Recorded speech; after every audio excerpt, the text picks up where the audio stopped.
"But what is it, chérie?"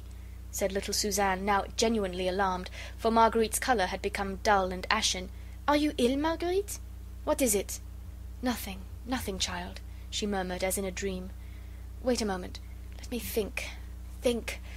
You said the Scarlet Pimpernel had gone today." "Marguerite, chérie, what is it? You frighten me." "It is nothing, child, I tell you, nothing. I must be alone a minute, and, dear one, I may have to curtail our time together today. I may have to go away. You'll understand?" "I understand that something has happened, chérie, and that you want to be alone. I won't be a hindrance to you. Don't think of me. My maid Lucille has not yet gone. We will go back together. Don't think of me." She threw her arms impulsively round Marguerite. Child as she was, she felt the poignancy of her friend's grief, and with the infinite tact of her girlish tenderness, she did not try to pry into it, but was ready to efface herself. She kissed Marguerite again and again, then walked sadly back across the lawn. Marguerite did not move. She remained there, thinking, wondering what was to be done. Just as little Suzanne was about to mount the terrace steps, a groom came running round the house towards his mistress. He carried a sealed letter in his hand. Suzanne instinctively turned back. Her heart told her that here perhaps was further ill news for her friend, and she felt that poor Margot was not in a fit state to bear any more. The groom stood respectfully beside his mistress. Then he handed her the sealed letter. "What is that?" asked Marguerite. "Just come by runner, my lady." Marguerite took the letter mechanically, and turned it over in her trembling fingers.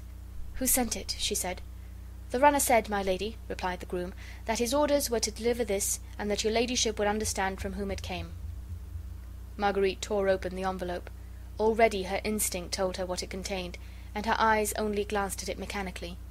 It was a letter by Armand St. Just to Sir Andrew Ffoulkes, the letter which Chauvelin's spies had stolen at the Fisherman's Rest, and which Chauvelin had held as a rod over her to enforce her obedience. Now he had kept his word.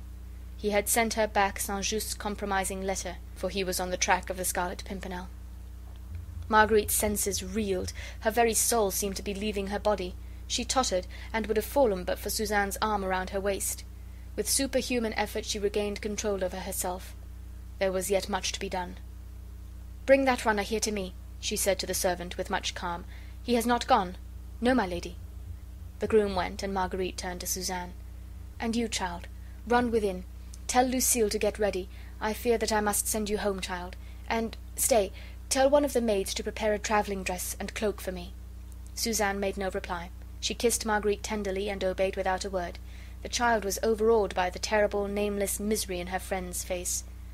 A minute later the groom returned, followed by the runner who had brought the letter. "Who gave you this packet?" asked Marguerite.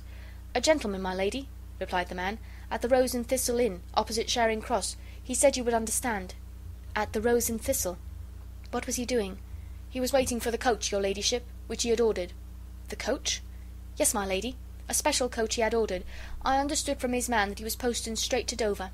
"That's enough. You may go." She turned to the groom. "My coach and the 4 swiftest horses in the stables, to be ready at once."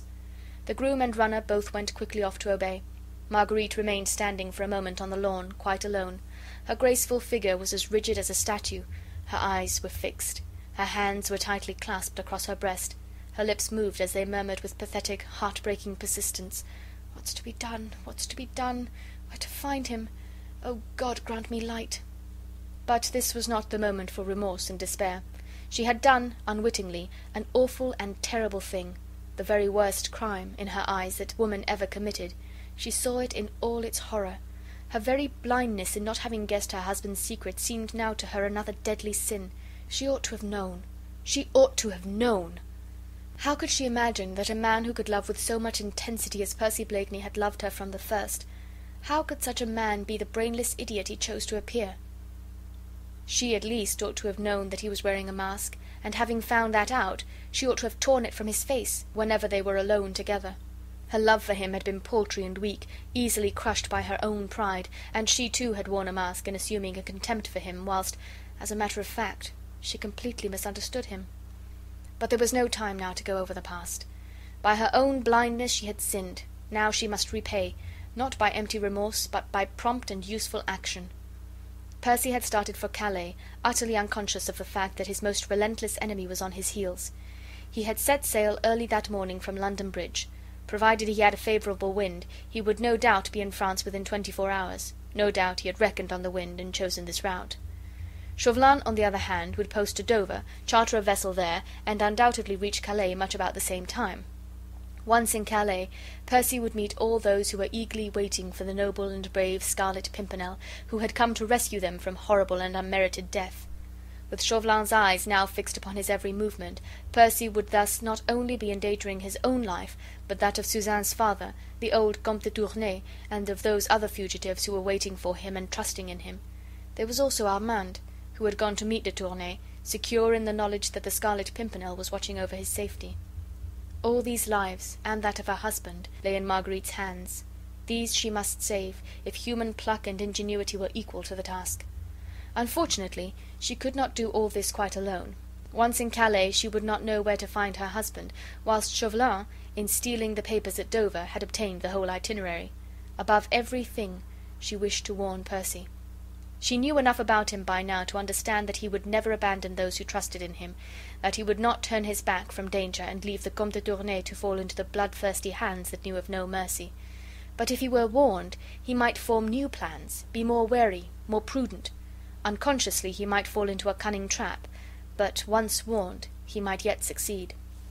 And if he failed, if indeed fate and Chauvelin, with all the resources at his command, proved too strong for the daring plotter after all, then at least she would be there by his side, to comfort, love, and cherish, to cheat death perhaps at the last by making it seem sweet, if they died both together, locked in each other's arms, with the supreme happiness of knowing that passion had responded to passion, and that all misunderstandings were at an end.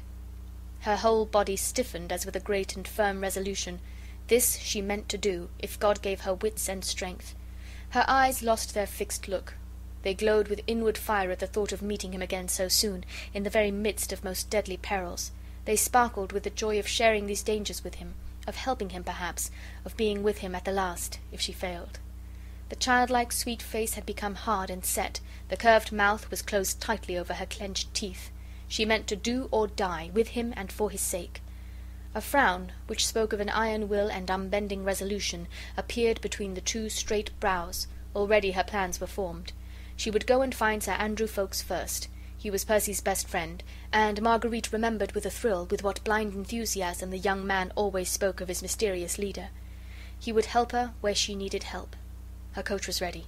A change of raiment and a farewell to little Suzanne, and she would be on her way. Without haste, but without hesitation, she walked quietly into the house. End of chapter 19.